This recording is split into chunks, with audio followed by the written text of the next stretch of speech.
This is the Good Morning Isla 200 show. This podcast was prepared by the fall 2023 cohort of Isla 200 Islamic Civilizations at McGill University. Grab a warm drink and tune in as our presenters take you on a deep dive into Islamicate history with reflections on how they relate to contemporary Muslim life and culture. Hello listeners. Today I, Senna, am joined by Sarah, Maddie, Zoe, and Mikhail to discuss the discontinuities between the modern law system and the currently implemented Islamic law system. To first understand this, we must become acquainted with the long history and the origins of how the Islamic law system emerged, and Zoe will first introduce that for us.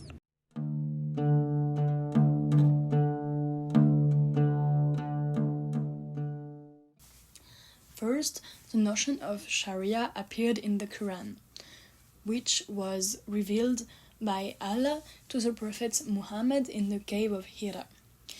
And then it became wilder and included all the things the Prophet said or did, called Sunnah, and their written transcriptions, which are called Hadith.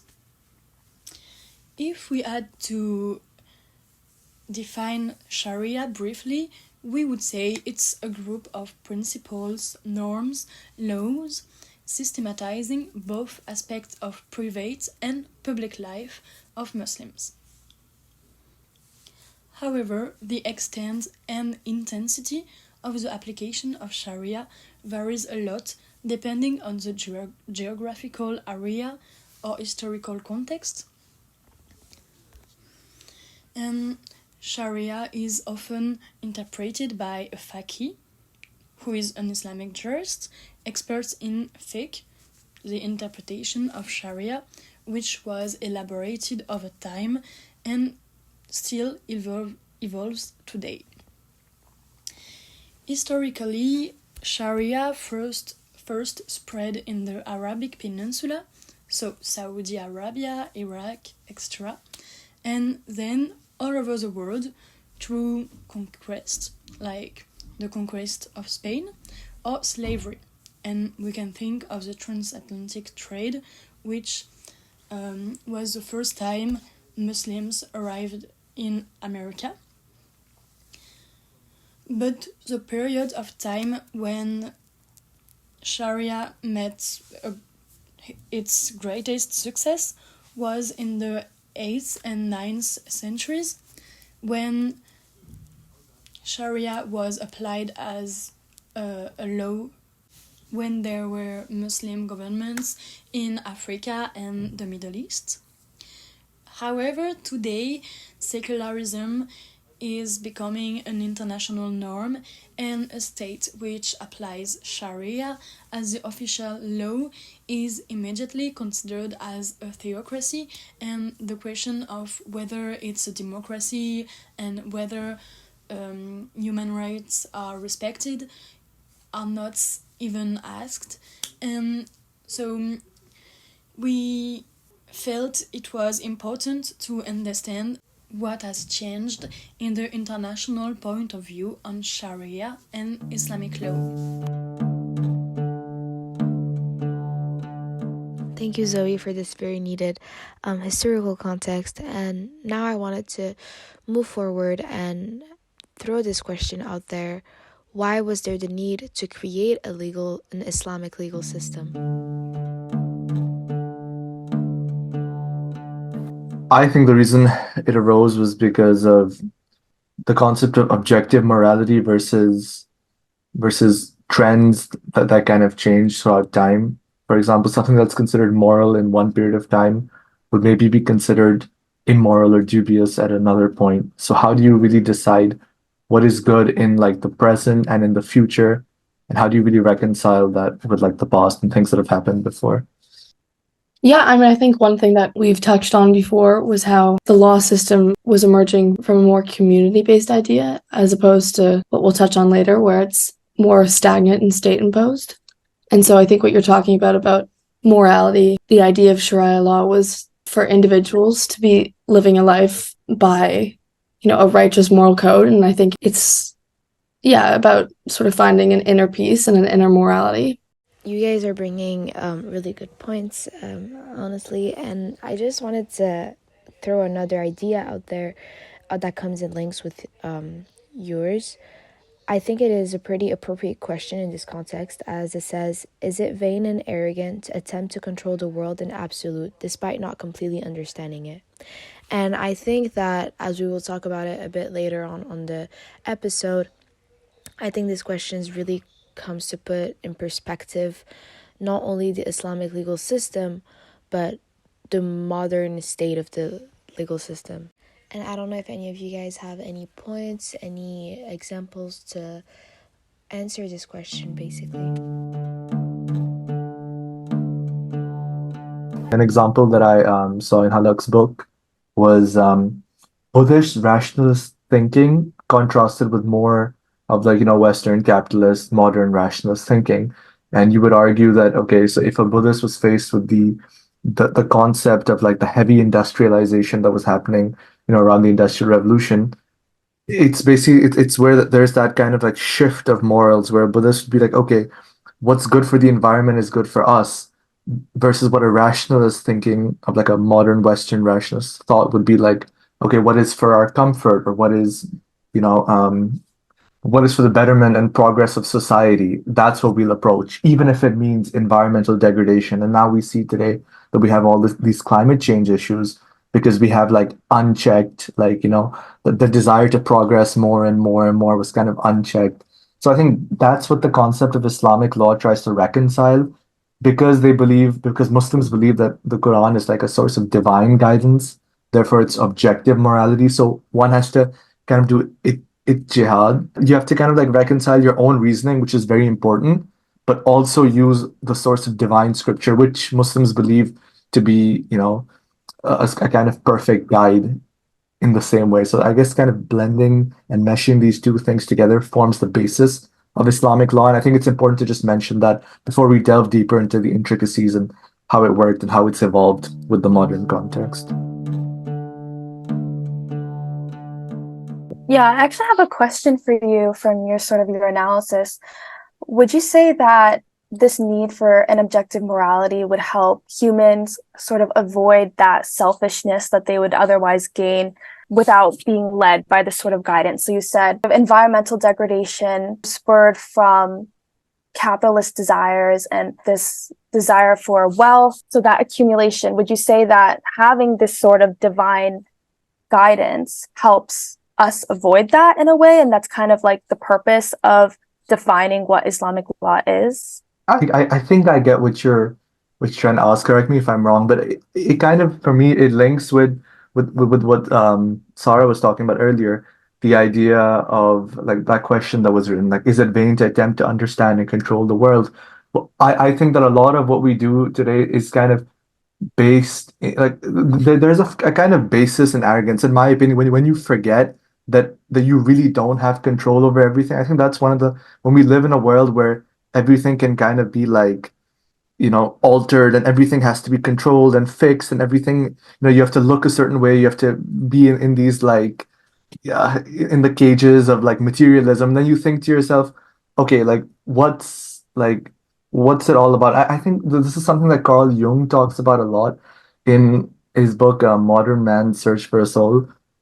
My friends hate when I just start name dropping books, but it's like it's a book that really influenced me, because it talks about how at a certain point when we started developing and we started learning that, okay, we have science and we have progress and we're learning all these things, but are we really learning? I believe that you're learning things, but you're also unlearning things. Like, you can be advancing a lot, but you can also be losing some of those deeper, maybe spiritual touches, which is kind of what maybe it links with kind of Sufism in a way, since we're on the topic of Islamic civilization. But I think that's an important thing for us to think about, how we've grown and developed, and how we've progressed so much as a society, but how we've lost a lot of things too. And I think human arrogance and the idea that we can control everything is at the root of that. Well, I think that's interesting about talking about arrogance, and also the idea that it would be arrogant for us as human beings, no matter how developed we are in society, to assume that we know what objective morality is. And I think it's interesting because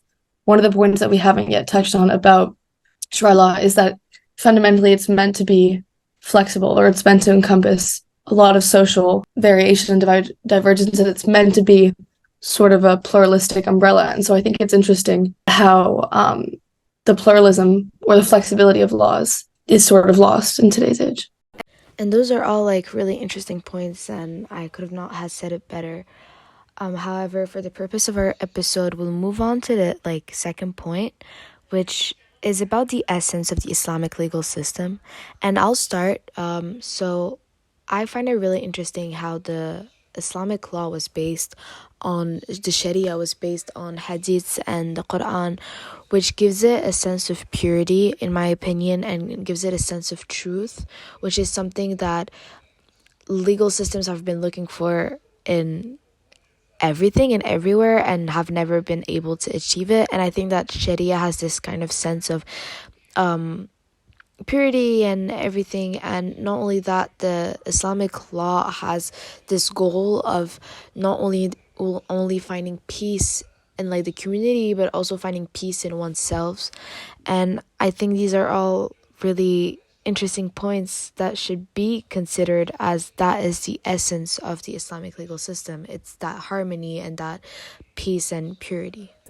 Yeah, no, for sure. I think the idea of it being very encompassing was really interesting, because if you think about the modern law system, it's detached. So okay, so you have your certain boundaries, and there are all these there's these punishments, but it's kind of like it doesn't merge the legal with the moral. Like basically you have all these legal things that are incumbent on you, but morality does not really infuse with the state, which is interesting, right? Because I mean, religious freedom is obviously a given and should be practiced, but I think the idea of morality in this being infused with the law is interesting and quite unique to the Islamic law system, because it does try to encompass all walks of life and try to have a holistic way of living. And the thing you said about peace is kind of the goal of the system, based peace in oneself, peace in society as a whole.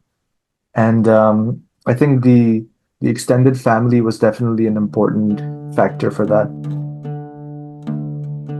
I think there's we can still touch on, if we want, for a little while, about the essence of Islamic law, but when we're talking about transformations in contrast with the modern world, I feel like there's two branches that we sort of talk about, where there's, its contrast to modern Islamic law, and then also its contrast to, Western countries and these completely, different polar opposite concepts of law.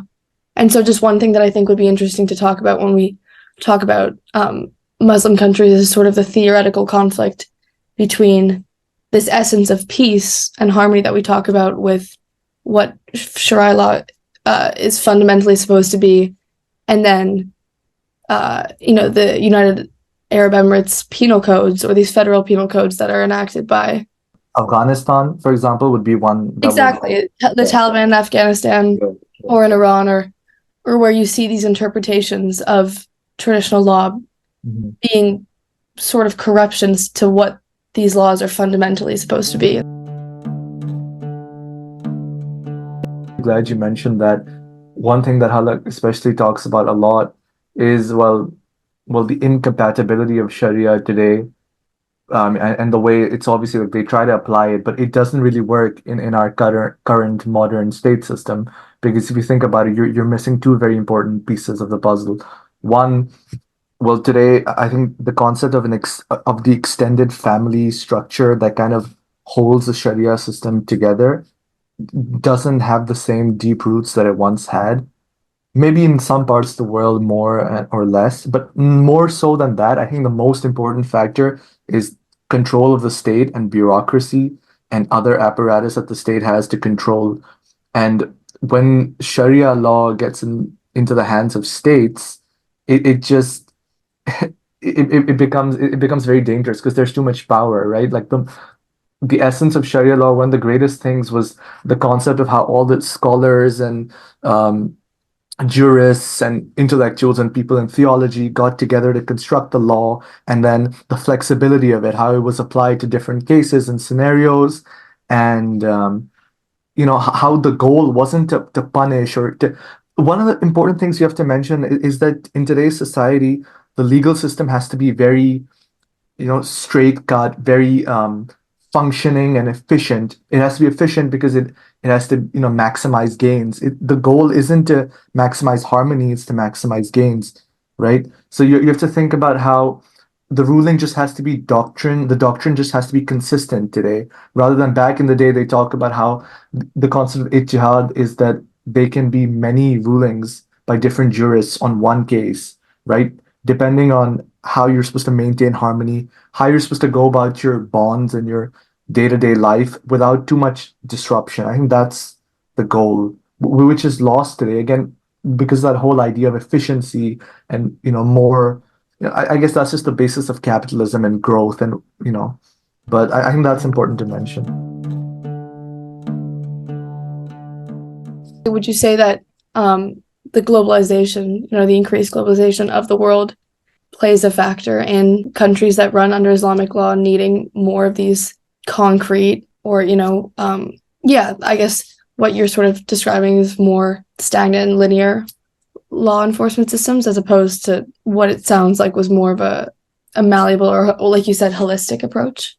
Yeah, I think that's exactly what it is. It's kind of like you're exploiting something that's supposed to be malleable and very, um, you know, it was very successful and efficient in its own time, but then you're putting in the hands of people who will use it in a more dangerous, controlling, classic nation state control bureaucracy way. And at that point, it's like they use Sharia law for the same purpose, like punitive punishments, but with more like to more effect. For example, you have like stoning or lashing, and like for theft, cutting of the hand. I think it doesn't work the same way. You can't compare these different times. And I think the biggest problem is because it has that basis of Islam to it. We can't question this because it's linked with Islam. But no, it's not, because it was linked with that historical period where the family system was strong and the nation state was not developed, and there was independence, and there was a variety of opinion, and there was a healthy functioning society. There were a lot of problems. I'm not acting like back in the day everything was all great and everything sucks now, but it's important to compare and contrast.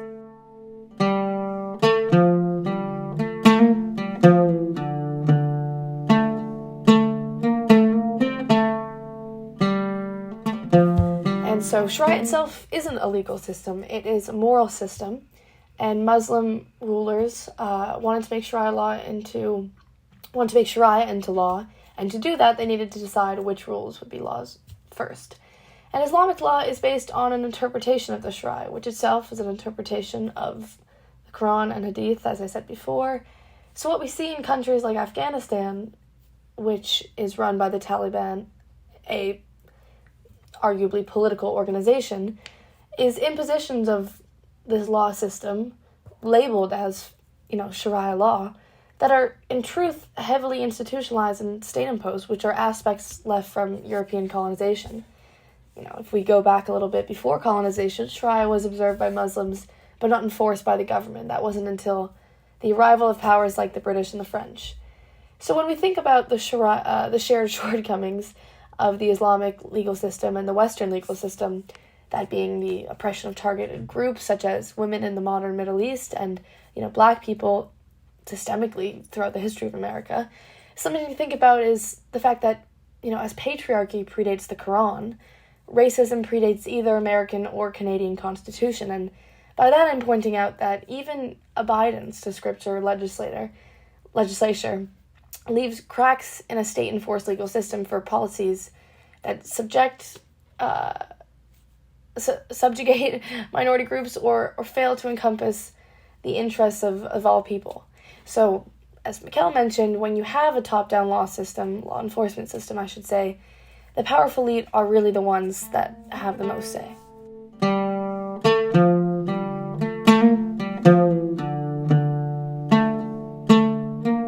Just before we like veer off into that modern context, like into like the US and like the legal system, there was one more thing that I wanted to mention about colonialism. When these Sharia courts were, when Western colonial forces wanted to abandon these Sharia courts, one of the excuses given was that they're backwards or they're incompatible with the modern system, they're not flexible enough, which was ironic because, like you're mentioning all the problems in the modern system, and I just want to bring about some of the successes of the Sharia system back when it was still historically coherent and well functioning with that time. The concept of people who are generally subjugated in society, for example, women at the time, or no, I'm not gonna say at the time, but women, or even like people of lower social classes and social standings. You could even talk about, they were successful. There are many documented cases of even slaves and people going in court and succeeding against people who are very powerful and influential, like governors and other people with a lot of influence, like I said. So I think that's interesting to just mention before we kind of veer into that side.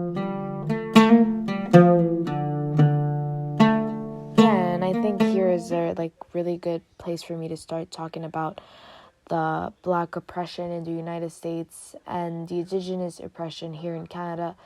Because we always talk about the United States, we always look at our neighbors and look at how worse they are than us, but we should also look at our own history, as it is not any much cleaner.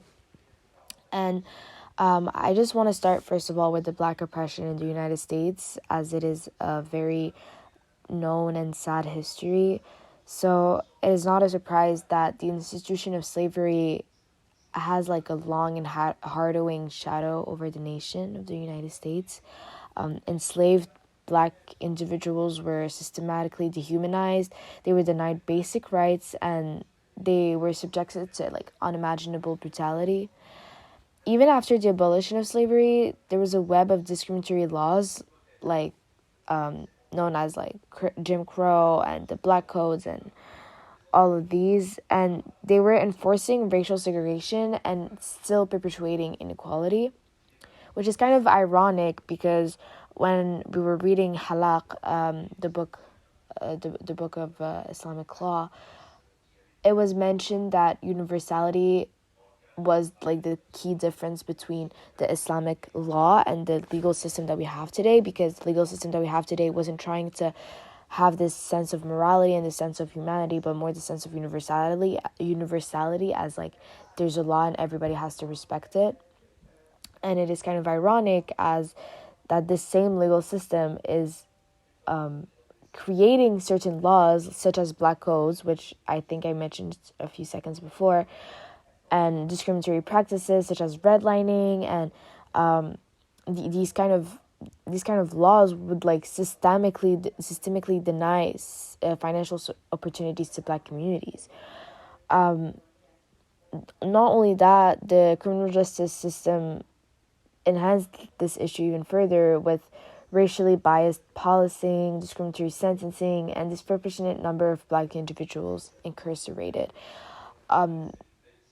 This was seen with the war on drugs, and it is truly really horrifying and sad to see that our world has come to this. And we think that this was history, this was a long time ago, this was the 19th century, 20th century, this is not us, but it really is, because just in 2020 there was the BLM movement, and it's kind of insane that we still have to fight for basic human rights that the legal system doesn't even offer us.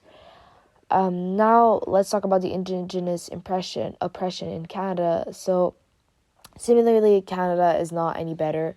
The Indigenous people here have faced a history filled with colonization, dispossession of land, and cultural assimilation policies. And the imposition of the Indian Act in the late 19th century restricted Indigenous autonomy, and they subjected them to government control. Residential schools, which is a really dark chapter in Canadian history, should not be forgotten at all. The last one closed in the late 1990s. It is still a very recent history, and these residential schools forcibly separated Indigenous children from their families, suppressing their language and traditions, which is really, really sad. And the legal system in Canada played a role in enforcing these policies. They often marginalized Indigenous voices and perpetuating a cycle of disadvantage. Land treaties were frequently broken and legal frameworks failed to protect Indigenous rights adequately. And this is, again, like our reality today. I've had a friend who went to an Indigenous community not far away, like a 4-hour drive, and they didn't even have running water. So it is really horrifying to see how the legal system has exponentially failed us. And again, as I said, when reflecting on historical injustice, like talking about the Western legal systems, it is evident that the concept of universality has often been compromised. We talked about Black and Indigenous communities, but let's not forget every single community, every single minority that was severely marginalized by these laws. And I just want to bring out that this line between the civilized and barbaric that we were talking about in the beginning of the semester is often coming up again in these talks, as the Western world has always looked down upon the Islamic law system and characterized it as barbaric and horrifying. When looking in the history of the Western legal system, we see that it was deeply rooted in oppression and slavery. I think an important question we have to ask here is what is the point of the legal system? If it was truly justice, I don't think it would go on like this, or it would continue like this. I think that the point of it is when it's in state control, the point of it is just to amplify the voices of the powerful, the people who are in power, the people who are elected. They form through the bureaucracies, they form the state. If the state forms the basis for the legal system, then in a way, no matter how much you try and tell yourself that, oh, the judges are like, that they're trying to make these fair and unbiased decisions, the matter of fact is that powerful parties will always be able to get better lawyers. They'll always be able to succeed some way or the other, because the system is made to reflect the interests of the power.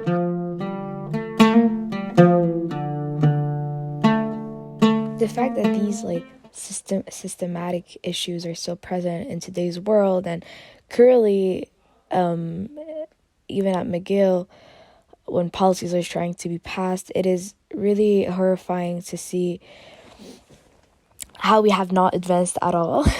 And I just wanted to bring a certain poem that I have read that really came in touch with the situation and came in touch with me. It was written by E. Edelbert Miller, who's a African American teacher and author, and he wrote a lot of memoirs and poems and books. This one is entitled Malcolm X, February 1965, and is written in Malcolm X's point of view. Let me read it. I will die this month, how I do not know. Still there is much work to be done. I am afraid not for myself, but for Betty and the girls. Some nights I stay awake, looking out the window, a gun in my hand. I know how cruel people can be. I have known hatred and blindness. There are brothers waiting to do me harm. I will die for them. I will love them as only I can. May Allah be my witness. And I wanted to bring out this little point, this little verse where he says, there are brothers waiting to do me harm, because the usage of the word brother has a certain direct link with Islam, as like in Islam, brothers and sisters is everybody around you is considered a brother and a sister, as we are all creations of God.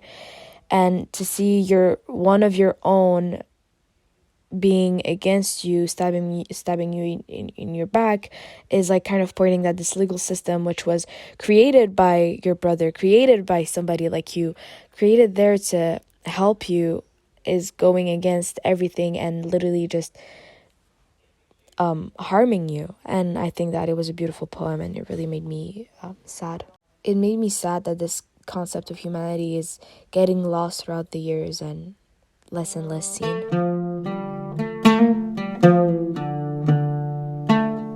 Thank you so much, Sarah, for that reading and analysis of the poem.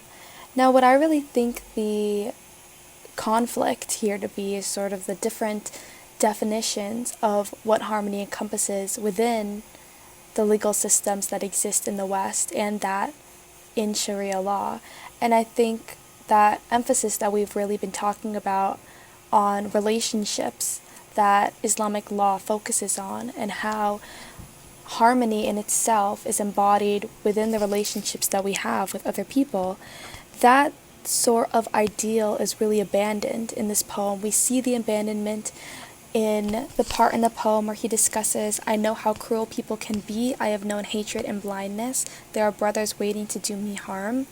And these powerful lines really do emphasize the idea that harmony in the West is really dependent on individual rights, which is ironic in and of itself, and how the West really perceives peace to be in preserving everyone's individual rights and in focusing on either giving punishment to or praising those who have individually succeeded. And I think the two different definitions of peace and harmony that exist, one which focuses on relationships and one which focuses on the individual happiness, is really powerfully conveyed in this.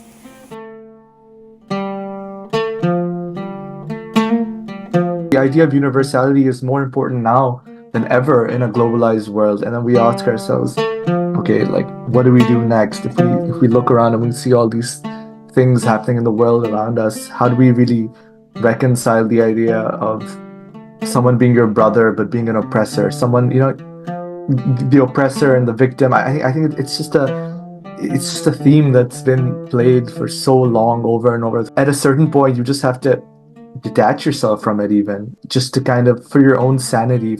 We ask ourselves, what do you really stand for today, right? Like, what is your role in this society, this complicated world? But it's always been a complicated world. I'm not going to say it's more complicated now than it was in the past, right? But what can you do today? And I think our reflection on Islamic law, it definitely shed light on like a lot of things that I took for granted in our so-called just systems. But also it made me realize that there are a lot of things in the Islamic legal system that don't work today, or maybe were flaws in the past as well. Like, I think there's nuance everywhere because there's nuance in humans. So when humans try to create justice, like I said, there is going to be nuance. When we naturally find ourselves gravitated towards seeing something that's being wrong or finding that injustice in the world and we find ourselves intrinsically also gravitating towards other people and finding community and building sort of relationships. And I think that all fundamentally brings us back to the essence of Islamic law and how it's built on the relationships that we develop with other people. I think that is something that I personally find solace in, the mix of that, but also the idea of living simply, but also living in social harmony with social connections. I think that is one of the only ways that we as humans can go forward despite all adversity and suffering. It should be a reflection of the people and not just those in power.